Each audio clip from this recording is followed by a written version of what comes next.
Hello students, welcome to the biomaths classes. और आज हम करेंगे 12th क्लास का topic about apomixis. So what is apomixis? कि एपोमिक्सिस क्या होती है? It is a type of asexual reproduction. Apomixis क्या है?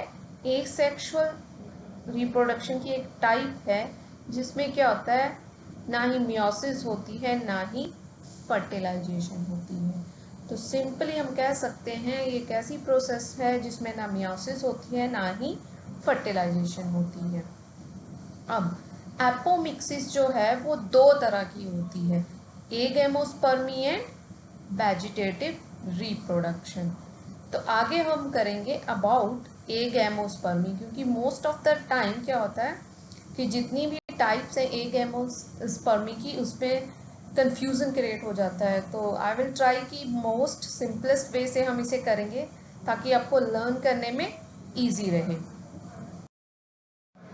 तो सबसे पहले एगेमोस्पर्मी, कि एगेमोस्पर्मी क्या होती है, ये एगेमोस्पर्मी किसे कहते हैं? तो एगेमोस्पर्मी दो वर्ड से मिलके बना है, एगेमस एंड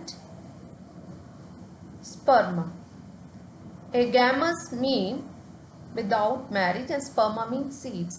तो एगेमोस्पर्मी मीन्स कि जहाँ पे एम्ब्रियो या सीड की फॉर्मेशन होती है बाय एसेक्सुअल मेथड, मीन्स ना यहाँ पे मियोसिस होगी ना ही यहाँ पे फर्टिलाइजेशन होगी, और क्या बनेगा? फॉर्मेशन ऑफ सीड होता है, दैट इज एगेमोस्पर्मी।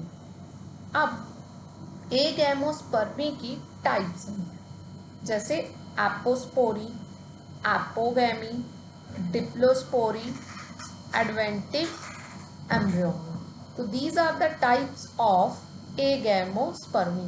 तो इन सारी प्रोसेसेस में क्या है, या तो फॉर्मेशन ऑफ एम्ब्रियो होगी या फॉर्मेशन ऑफ सीड होगा without sexual mode of reproduction. So next is type of एगेमोस्पर्मी, कि एगेमोस्पर्मी की क्या क्या टाइप होती हैं उसको हम थोड़ा सा इजी मेथड से लर्न करेंगे। क्योंकि मोस्ट ऑफ टाइम क्या होता है कि जैसे एपोस्पोरी है, डिप्लोस्पोरी, इन टर्म में क्या होता है, कंफ्यूजन क्रिएट हो जाता है। तो आई विल ट्राई कि मोस्ट सिंपलेस्ट वे में मैं आपको करवाऊँ ताकि इन टर्म में कंफ्यूजन क्रिएट ना हो और आप इजीली लर्न कर सको। ठीक है, तो सबसे पहले शुरू करते हैं डिप्लोस्पोरी। ठीक है, तो सबसे पहले क्या होता है, स्पोरोफिटिक सेल्स हैं उनसे डेवलप करते हैं माइक्रोस्पोर मदर सेल्स। ठीक है, तो उनका नेचर कैसा है? Diploid in nature, having 2n number of chromosome. Normally अगर एम्ब्रियो सैक डेवलप होता है तो क्या होता है, माइक्रोस्पोर मदर सेल में क्या होती है, मियोसिस होती है और एम्ब्रियो सैक डेवलप होता है। लेकिन दिस इज एगेमोस्पर्मी, तो इस स्टेप पे क्या होगा, मियोसिस नहीं होगी। माइक्रोस्पोर मदर सेल से डायरेक्टली क्या बनेगा, एम्ब्रियो सैक डेवलप करेगा बाय माइटोसिस। तो क्रोमोसोम नंबर क्या रहा, सेम। तो इस तरह से जब माइक्रोस्पोर मदर सेल से डायरेक्टली एम्ब्रियो सैक डेवलप करता है विदाउट मियोसिस, उसको क्या कहते हैं, diplospore, diploid diplospore. Microspore mother cell से डायरेक्टली एम्ब्रियो सैक बन गया without meiosis, that is diplospore. Next is apospory. अब स्पोरोफिटिक सेल्स क्या हैं, क्रोमोसोम नंबर कितना है उनका, 2n है। अब स्पोरोफिटिक सेल्स से नॉर्मली गैमेटोफाइट डेवलप होता है तो क्या होती है, मियोसिस होगी। लेकिन इस केस में क्या होगा, स्पोरोफिटिक सेल से डायरेक्टली क्या डेवलप कर रहा है यहाँ पे, gametophyte. Okay, directly gametophyte develop कर जाएगा। ठीक है, तो और जो गैमेटोफाइट डेवलप करेगा वो इंडिविजुअल सरवाइव कर जाएगा, that is apospory. Without meiosis and gametophyte जो होगा वो सरवाइव कर जाएगा, क्योंकि it having 2n number of chromosome, तो वो सरवाइव कर जाता है। Next one is adventive embryony.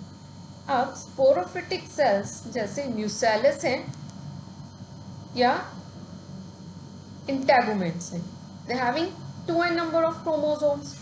अब 2n नंबर ऑफ क्रोमोसोम है तो उससे क्या होता है, डायरेक्टली एम्ब्रियो डेवलप कर जाएगा। तो इस केस में क्या होगा, न्यूसेलस अदर देन गैमेटोफाइट्स, ठीक है। न्यूसेलस या इंटेगुमेंट से जब डायरेक्टली एम्ब्रियो डेवलप करता है उसे हम कहते हैं एडवेंटिव एम्ब्रियोनी, ठीक है। तो मीन एक से ज़्यादा एम्ब्रियो बनने के चांसेस बढ़ जाते हैं, क्योंकि एक तो नॉर्मल एग से एम्ब्रियो डेवलप करेगा, लेकिन इस केस में क्या होगा, इंटेगुमेंट और न्यूसेलस से भी एम्ब्रियो डेवलप करेगा, तो उस केस में एक से ज़्यादा एम्ब्रियो डेवलप कर जाते हैं, तो that lead to polyembryony. Okay, उसकी वजह से क्या होते हैं, एक से ज़्यादा एम्ब्रियो डेवलप कर जाते हैं, तो उसे हम क्या बोलते हैं, पॉली एम्ब्रियोनी।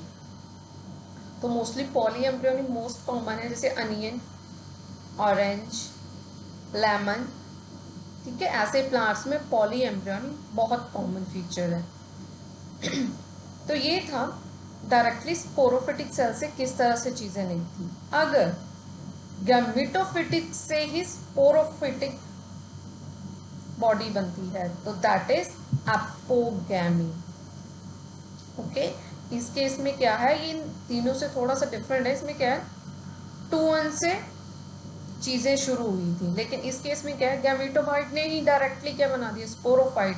तो गैमेटोफाइट क्या होता है, हैप्लॉइड इन नेचर, उससे स्पोरोफाइट बन रहा है, तो दैट लीड टू एपोगैमी। और इस केस में जो न्यू इंडिविजुअल न्यू प्लांट बनता है वो सरवाइव नहीं करता है, that is due to N number of chromosome, क्योंकि स्पोरोफिटिक क्या होता है, जनरली डिप्लॉयड इन नेचर, ठीक है।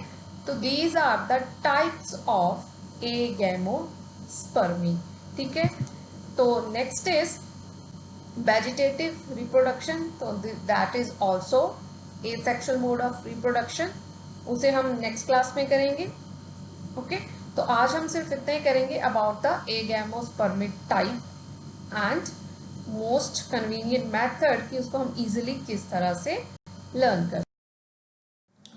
And don't forget to like, share and subscribe our channel.